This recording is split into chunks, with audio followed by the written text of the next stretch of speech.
Guys, I got here the Ross Sapote or Canistel. It's a beautiful tree. And the fruit is more watery. Tastes just like a Canistel, but the fruit is more watery, so you can eat more of them. With a Canistel, you eat one and you're pretty much done. And the Canistel is a lot more pasty, so some people don't like that.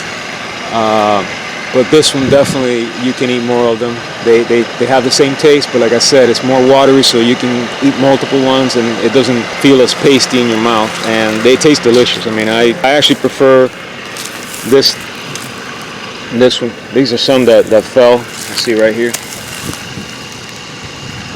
And these are actually some of the fruit right here that fell. But these are great. They taste really great. And this is at a lot of farms right here.